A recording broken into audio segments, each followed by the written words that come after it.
వాళ్ళిద్దరే వెళ్తారని చెప్తున్నాను, వాళ్ళిద్దరే వెళ్తారు. అదంతా కుదరదు డాడీ, మనం కూడా వెళ్లాల్సిందే. మీకు వచ్చే ఓపిక టైం లేకపోతే మీరు రాకండి, మేం వెళ్తాం. నేనైతే ఖచ్చితంగా వెళ్తాను డాడీ. శృతి, వెళ్ళడం కుదరదని చెప్పాను కదా. అసలు మేమెందుకు వెళ్ళకూడదు? మా అందరికీ ఆ సెలబ్రేషన్లో ఉండాలనుంది. దయచేసి మా ఎమోషన్స్ కూడా అర్థం చేసుకోండి డాడీ. అది కాదు తల్లి, డాడీ ఏదైనా చెప్తున్నాడు అంటే దానికి ఒక కారణం ఉంటుంది, అర్థం చేసుకో. ముందు మీరు మమ్మల్ని అర్థం చేసుకోండి. మనమందరం ఖచ్చితంగా వెళ్ళి తీరాలి. ఏంటి గొడవ? ఇక్కడ గొడవేం జరగట్లేదురా, జస్ట్ మాట్లాడుకుంటున్నాం అంతే. ఆ మాత్రానికే అలా అరుస్తున్నావేంట్రా బాబు? మీరు మాట్లాడుకుంటున్నట్లేదు, పోట్లాడుకుంటున్నట్టుంది. శృతి, ఏంటి ప్రాబ్లం? ఏం లేదన్నయ్య, ఎల్లుండి బెంగళూరులో అవార్డ్ ఫంక్షన్ ఉంది కదా, ఆ ఫంక్షన్ కి మీరు మీ ఆవిడ మాత్రమే వెళ్తున్నారంట. మేమెవ్వరూ రావట్లేదంట. మేమిద్దరం మాత్రమే వెళ్ళడం ఏంటి నాన్న? నన్ను అడుగుతావేంట్రా? బెంగళూరుకి మీరిద్దరు మాత్రమే వెళ్లాలనేది మీ అమ్మ నిర్ణయం.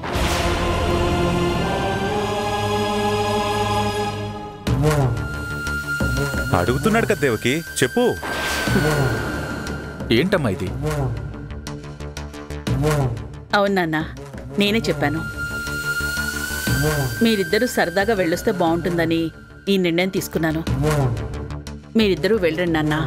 అమ్మా, మీరంతా లేకుండా సరదాగా ఎలా ఉంటానమ్మా? అయినా ఇలాంటి నిర్ణయం ఎందుకు తీసుకున్నావు? మీకు తెలిసి మీరు లేకుండా ఎప్పుడైనా ఎక్కడికైనా వెళ్ళానా నేను? ఇప్పుడేంటి కొత్తగా? అవునత్తయ్య, అందరం వెళ్తేనే బాగుంటుంది. లేదమ్మా, నేను ఆల్రెడీ నిర్ణయం తీసేసుకున్నాను. మీరిద్దరూ వెళ్ళండి. నాన్న, ఈ ఒక్కసారికి మీరిద్దరూ వెళ్ళండి. కుదరదమ్మా, మీరు రాకుండా నేను వెళ్ళను. ఏంటి నాన్న నువ్వు చిన్నపిల్లాళ్ళ మారం చేస్తే ఎలా? ఇప్పుడు నువ్వు చిన్నపిల్లవాడివి కాదు, సౌత్ ఇండియాలోనే బెస్ట్ బిజినెస్ మ్యాన్వి. నేనెక్కడున్నా నీ గురించే ఆలోచిస్తూ ఉంటాను. నేను నీ సంతోషం కోరుకుంటున్నాను కాబట్టే చెప్తున్నాను. మీరిద్దరూ వెళ్ళండి నాన్న. అమ్మా, ఇంకేం చెప్పకు నాన్న. ఎప్పుడూ ఈ అమ్మ గురించే కాదు, నీ భార్య గురించి కూడా ఆలోచించు. మీకు పెళ్ళైనప్పటి నుంచి ఎక్కడికి వెళ్ళలేదు. సరదాగా మీరిద్దరూ వెళ్ళండి. మీరు లేకుండా వెళ్ళడానికి మనసు ఒప్పుకోవట్లేదమ్మా. నా మాట కాదంటే నేను హర్ట్ అవుతాను. మీరిద్దరూ హ్యాపీగా వెళ్తే నేను హ్యాపీగా ఉంటాను. ఏంటి మామ్, ఏదో హ్యాపీ అంటున్నావు? నా గురించేనా? నీ కుళ్ళు జోకులు ఆపు. అన్నయ్య అవార్డ్ ఫంక్షన్ బెంగళూరులో జరుగుతుంది కదా, ఆ ఫంక్షన్ కి మనమందరం వెళ్ళట్లేదంట. కొత్త జంట మాత్రమే వెళ్తారంట. మనం ఇక్కడ కూర్చొని టీవీలో చూస్తూ క్లాప్స్ కొట్టాలంట. Wow, super. అన్నయ్య వదిన పెళ్ళైన తర్వాత ఫస్ట్ టైం బయటకు వెళ్తున్నారంటే అలా వెళ్ళడమే కరెక్ట్. వాళ్ళిద్దరి మధ్యలో మనం ఎందుకు శృతి? ఇలాగైనా ఇద్దరు కలిసి ట్రిప్కి వెళ్తున్నారు, అది హ్యాపీనే కదా. ఇంతకీ ఇదెవరు ప్లాన్ చేశారు? రేయ్, ఈ ఇంట్లో ఇంతకన్నా గొప్ప ప్లాన్ ఇంకెవరు చేస్తారా? మీ అమ్మే. Great mom. అమ్మ మనసంటే ఇలాగే ఉంటుంది మామ్. పిల్లల విషయంలో ఏ టైంలో ఏం చేయాలి అమ్మకు తెలిసినంత ఇంకెవరికి తెలుస్తుంది? ఇంకెవ్వరికీ తెలీదు. అందులోనూ అన్నయ్య గురించి అంటే మాత్రం 100 రెట్లు ఎక్కువ ఆలోచిస్తావు. అన్నయ్య గురించి ఆలోచించినట్టుగా మా గురించి ఆలోచిస్తావు మామ్? ఆలోచించావు కదా. నీకు పార్షియాలిటీ ఎక్కువ మామ్. నిన్ను ఏ తల్లికైనా ఏ విషయంలో అయినా పక్షపాతం ఉంటుందేమో కానీ తన బిడ్డల విషయంలో మాత్రం పక్షపాతం ఉండదురా. నేనేం చేసినా నా బిడ్డల కోసం మాత్రమే చేస్తాను. వాళ్ళ సంతోషం గురించి మాత్రమే ఆలోచిస్తాను. ఇంకెప్పుడు అలా మాట్లాడకు సుధీర్. ఓహో మామ్, నేను సరదాగా అన్నాను, ఎందుకలా సీరియస్ అయిపోతున్నావు? సరే సరే, రండి భోంచేద్దాం. అమ్మా, అందరం కలిసి వెళ్దామమ్మా. నందు, అమ్మ చెప్పినా ఎదురు సమాధానం చెప్తున్నావా? రా భోంచేద్దాం, రా. నా కడుపు నిండిపోయింది, నాకే వద్దు. ఆగు శృతి, పదా. సుధీర్, మా అక్క గురించి వివరాలేమైనా తెలిసాయా? వదినా, మీరు బెంగళూరు వెళ్తున్నారు కదా, మీరు తిరిగి వచ్చేసరికి ఇందుని కలుస్తారు. ప్రామిస్. ముందు మీరు హ్యాపీగా వెళ్ళరండి. మీరు రాగానే ఇందుని కల్పించే బాధ్యత నాది. Thank you Sudheer. పదండి వెళ్ళి భోంచేద్దాం.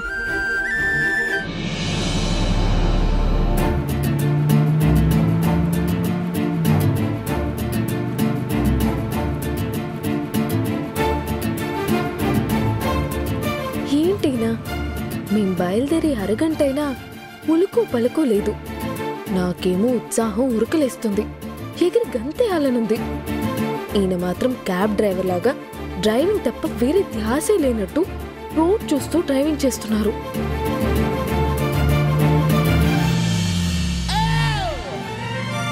ఈయన నుండి కబుర్లు ఎక్స్పెక్ట్ చేయడం కన్నా మనమే మాటలు కలపడం బెటర్.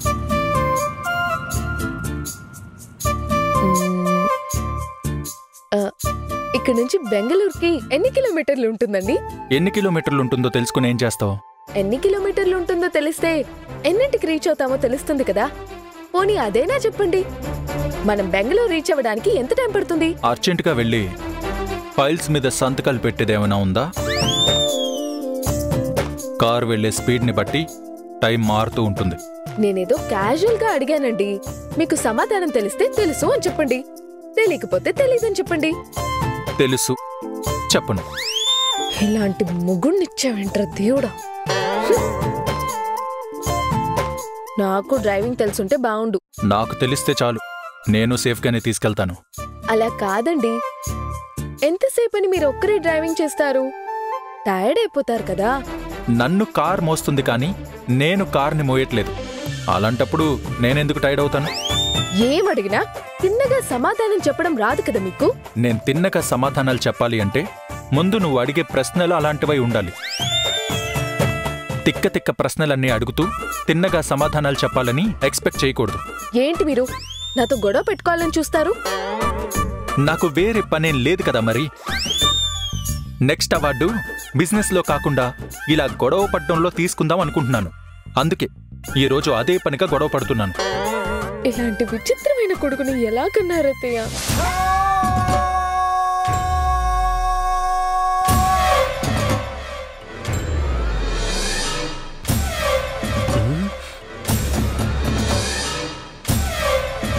అమ్మా, అక్కను చూస్తుంటే రగులుతున్న అగ్నిగోళంలాగా కనిపిస్తోంది. దగ్గరికెళ్తే మాడి మచైపోతామేమో. మీ అక్క కోపం మన మీద కాదురా. అక్కకి కోపం ఎవరి మీద అనేది ముఖ్యం కాదమ్మా. ఆవిడ కోపంలో ఉన్నప్పుడు పక్కన ఎవరున్నారనేదే ముఖ్యం. అసలింతకీ అక్క అంతలా రగిలిపోతుండడానికి కారణమేంటమ్మా? మీ బావ. మా బావనా? ఉమ్, అక్కని రగిలిపోయేలా చేసేంత సినిమా మా బావకుందా అమ్మా? ఎందుకు లేదు? మామూలుగా అయితే అవతల వాళ్ళని ఇబ్బంది పెట్టడానికి మీ అక్కే ప్లాన్లు వేస్తూ ఉంటుంది. అలాంటిది మీ అక్కకే ప్లాన్ చేశాడు మీ బావ. అబ్బా, మీ అక్క చేతే బాంబు పెట్టించి ఆ బాంబు మీదే మీ అక్కను కూర్చోపెట్టాడు. అమ్మో బాంబే! ప్రతిదానికి నువ్వు ఓవర్ యాక్షన్ చేయకు.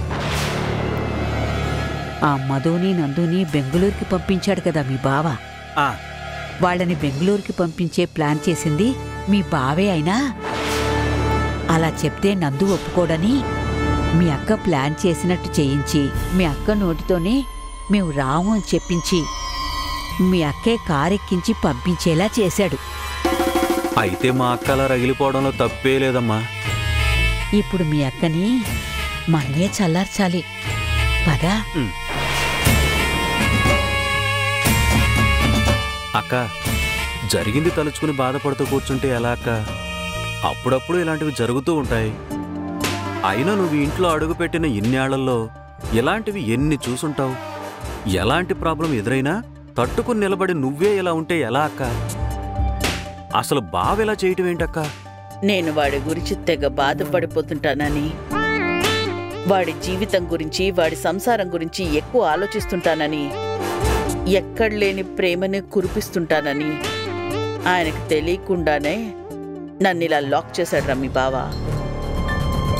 నా నోటితోటే నేను రావట్లేదు, నువ్వు నీ భార్య వెళ్ళండని చెప్పించి దగ్గరుండి మరీ కారెక్కించి నేనే స్వయంగా సాగనంపేలా చేశారు. అయినా బావేంటో నాకు అస్సలు అర్థం కాడక్క. కోట్లు కోట్లు సంపాదించిన కొడుకుని, సౌత్ ఇండియాలోని నెంబర్ 1 బిజినెస్ మ్యాన్ అయినటువంటి కొడుకుని ఏ చార్టర్డ్ ఫ్లైట్లోనో పంపించుండాలి. అలా వద్దు అనుకుంటే కనీసం ఏ ఫ్లైట్ టికెట్ బుక్ చేసి పంపించుండాలి. పొద్దున పోయి సాయంత్రానికి వచ్చేసి ఉండొచ్చు కదక్క. అది కూడా చేయకుండా ఇలా సిల్లిగా కారులో పంపించడం ఏంటక్క? అవేరా మీ బావ తెలివితేటలో. నువ్వు చెప్పినట్టు పొద్దునెళ్ళి సాయంత్రానికి వచ్చేసేట్టయితే ఏ ఫ్లైట్ టికెట్టో బుక్ చేసి ఉండాలి. కానీ వాళ్ళిద్దరూ సమయం గడపడానికి కానీ వాళ్ళిద్దరూ ఒకరికొకరు దగ్గర అవ్వడానికి కానీ అవకాశం ఉండదు. కాబట్టే మీ బావ ఇలా ప్లాన్ చేసి కారులో పంపించారు. ఇక్కడి నుంచి బెంగళూరుకి వెళ్ళడానికి మినిమం 10 గంటలైనా పడుతుంది. ఇంత టైం పట్టే జర్నీలో మాట్లాడుకుంటారు, నవ్వుకుంటారు, ఒకరినొకరు అర్థం చేసుకుంటారు. ఇంత దూరం చేసే ప్రయాణంలో వాళ్ళిద్దరూ దగ్గరవుతారు అనేదే ఆయన ఆలోచన. పైగా ఫంక్షన్ ఎల్లుండి కాబట్టి రేపు డే అండ్ నైట్ అక్కడే స్పెండ్ చేస్తారు. కొత్త జంట, కొత్త ప్రదేశం, కొత్త వాతావరణం, చుట్టూ మనం ఉండం, ఎలాంటి డిస్టర్బెన్స్ లేకుండా ఉంటుంది. కాబట్టి ఈ కారణాలన్నీ వాళ్ళు దగ్గరవ్వడానికి ఉపకరిస్తాయని ఆయన నమ్మకం. బావను చూసి ఏమో అనుకున్నాను కానీ బావలో ఇంత దుర్మార్గమైన ఆలోచనలున్నాయని ఇప్పుడే తెలుస్తోందక్క. బావ మామూలోడు కాదు. మీ బావకి అన్ని తెలివితేటలుంటే ఇన్నేళ్లుగా మీ బావని నమ్మిస్తూ మోసం చేస్తూ ఉన్నా మీ అక్కకి ఇంకెన్ని తెలివితేటలుండాలిరా? మీ అక్క ఇంత సైలెంట్గా ఉంది అంటే ఈ పాటికి మీ అక్క కూడా ఏదో ప్లాన్ వేసే ఉంటుంది. ఏమంటావు దేవకి? కోటి, నువ్వు వెంటనే బెంగళూరుకి బయలుదేరి వెళ్ళు. ఈ మొక్కేదో ముందే చెప్పుండొచ్చు కదక్క. నందు వాళ్ళ కార్ డిక్కీలోనే సైలెంట్గా దాక్కునుండేవాణ్ణి. ఛే! నువ్వు నీ చెత్త బుర్ర. నీ బుర్రను చూస్తూ కూడా నిన్ను బెంగళూరు పంపించాలంటే నాకే కంగారేస్తుందిరా. అది కాదక్క, వాళ్ళని ఫాలో అవడానికే కదా నన్ను బెంగళూరు వెళ్ళమంటున్నారు. వాళ్ళని ఫాలో అయ్యేదేదో వాళ్ళ కారులోనే వెళ్ళుంటే సరిపోయేది కదా. వాళ్ళేం మాట్లాడుకుంటారో వినేవాణ్ణి. పైగా ఏసీ కారు కాబట్టి డిక్కీలో కూడా చల్లగా ఉంటుంది. నీకు టికెట్ డబ్బులు కూడా మిగిలిండేవి కదా అని నా బాధ. అఘోరించాలే గాని ఫస్ట్ నేనేం చెప్పాలనుకుంటున్నానో అది విని చావు. మరీ అలా తిట్టకక్క.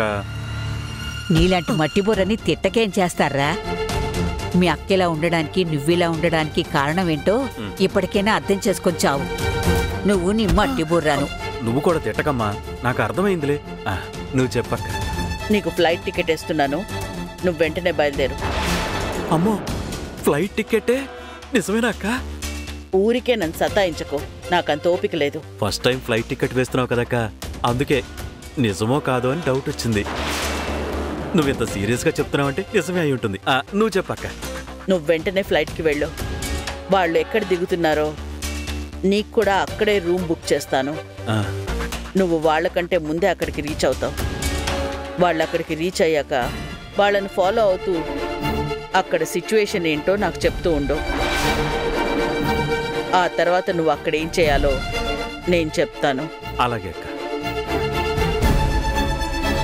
అలాగే అక్క, నీ ఇక్కడే ఉన్నావేంట్రా? బయలుదేరు. మరి నా ఫ్లైట్ టికెట్ ఏది? రే, అవన్నీ నీ ఫోన్కే వస్తాయి. నువ్వు బయలుదేరు. సరే అక్క. అక్క, నాకు ఫ్లైట్ ఎలా ఎక్కాలో కూడా తెలీదు. నువ్వు కొంచెం వచ్చి ఫ్లైట్ ఎక్కిస్తావా? రే, అవన్నీ నేను నీకు ఫోన్లో చెప్తాను. ముందు నువ్వు బయలుదేరు. ఓకే అక్క, నేను వెళ్ళి బ్యాగ్ సర్దుకుంటాను.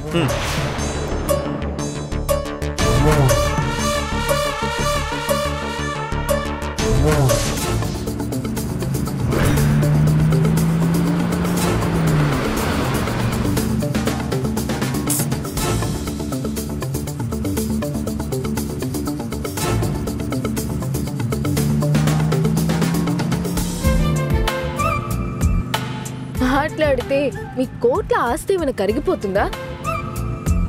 లేకుంటే మీకు ఇచ్చిన అవార్డు ఏమైనా వెనక్కి వెళ్ళిపోతుందా? మాట్లాడడానికి టాపిక్ లేకుండా లొడలొడ వాగడం నాకు అలవాట్లేదు. టాపిక్ ఇవ్వడానికి ఇక్కడ వక్తృత్వ పోటీ ఏం పెట్టలేదు. పోటీలు పెడితే నేనే గెలుస్తాను. కానీ నీలాంటి సగం తిక్క మనిషితో మాట్లాడాలంటే నా వల్ల కాదు. నేను సగం తిక్కైతే మీరు పూర్తి తిక్క. తిక్క శంకరయ్య. నన్నే తిక్క శంకరయ్య అంటావా? నన్ను సగం తిక్క అన్నప్పుడు లేదా? నువ్వు సగం తిక్క కాబట్టే అన్నాను. మీరు పూర్తి తిక్క కాబట్టే నేను తిక్క శంకరయ్య అన్నాను. చూడు, ఇలాగే ప్రతి విషయాన్ని మాటికి మాట అంటూ సాగదీస్తూ ఉంటావు. అందుకే నీతో మాట్లాడాలంటేనే నాకు చిరాకేస్తుంది. అసలు మీరు మాట్లాడితేనే కదా నేను మాటకి మాట సాగతీయడానికి. మీరు మాట్లాడకుండా సైలెంట్ గా క్యాబ్ డ్రైవర్ లాగా డ్రైవింగ్ చేస్తుంటే నాకు చిరాగ్గానే ఉంది. వసపిట్టలా వాక్కుండా సైలెంట్ గా రా. Okay angry bird. యాంగ్రీ బర్డా? మరి నేను వసపిట్టనా? వాగుతూ ఉంటే వసపిట్ట అనే అంటారు. ప్రతిదానికి కోప్పడితే యాంగ్రీ బర్డ్ అనే అంటారు. దేవుడా,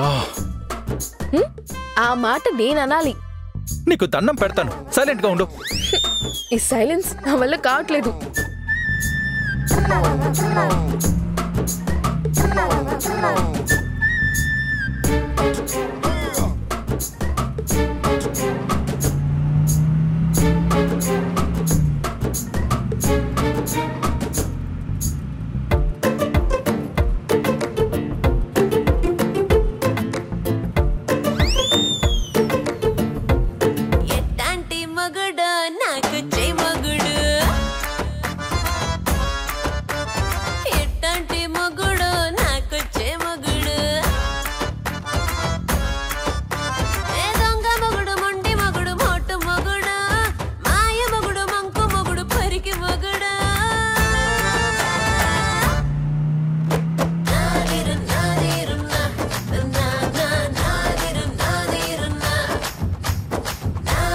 ఆహా, భలే సాంగ్ ప్లే చేశారు.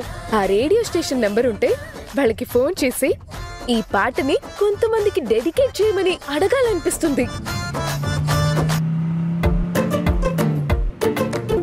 ఎందుకు ఆఫ్ చేశారు? ఆ పాట వింటుంటే చిరాగ్గా ఉంది. మరి నన్నేం చేయమంటారు? మీరు ఉలుకు పలుకు లేకుండా ఉంటే నాకు చిరాగ్గానే ఉంది. ఇదేం ట్రావెలో నాకు అర్థం కావట్లేదు. అంతా నా కర్మ. ఆ మాట నేను కదా అనాలి. నేను ఉలుకు పలుకు లేకుండా ఎక్కడున్నాను? నేనన్నది ఆ మాట గురించి కాదు, ఆ తర్వాత అన్న మాట గురించి. అంటే నాతో ట్రావెల్ చేయడం మీ కర్మ? ప్రశ్న నువ్వే అడిగి సమాధానం కూడా నువ్వే చెప్పేస్తుంటే ఇంకా నేనేం చెప్పాలి? అంటే నాతో ట్రావెల్ చేయడం మీ కర్మ అని ఫీల్ అవుతున్నారు. అంత కష్టంగా నాతో మీరు ట్రావెల్ చేయక్కర్లేదు. నేను కారు దిగేస్తాను, నన్ను దింపేయండి.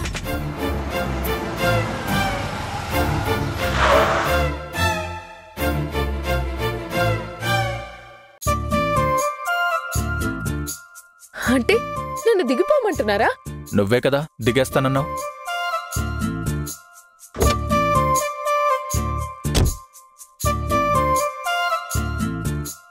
వచ్చి బ్రతిమాలితే తప్ప నేను కారెక్కను. ఆగండి! రాక్షసుడా, నిజంగానే వదిలి వెళ్ళిపోయారా? ఆగండి!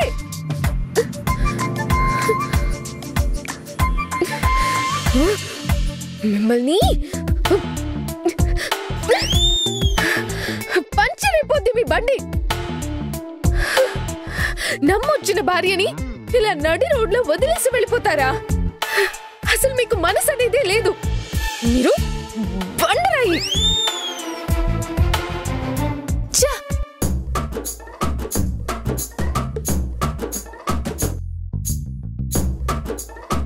దిగేస్తాను అంటే ఒక్క సెకండ్ కూడా ఆలోచించకుండా దింపేస్తారా? వెళ్ళని, ఎక్కడికి వెళ్తారో వెళ్ళని. నేను ఇక్కడే కూర్చుంటాను.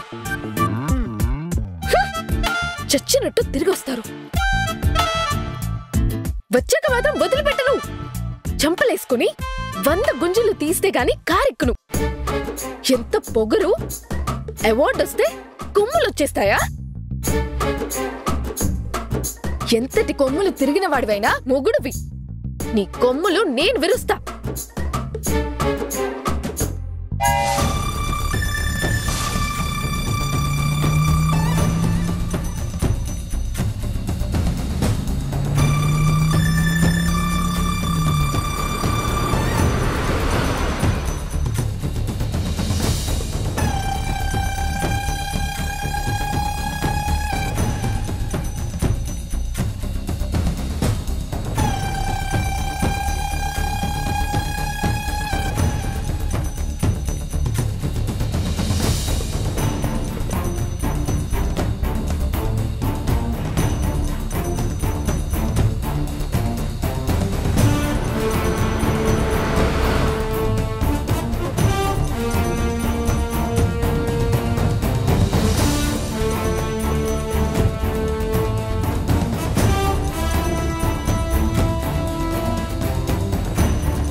కారు మూవ్ చేసుకుని వచ్చేస్తే భయంతో కారు వెనకే పరిగెడుతూ వస్తుందనుకుంటే రాలేదేంటి?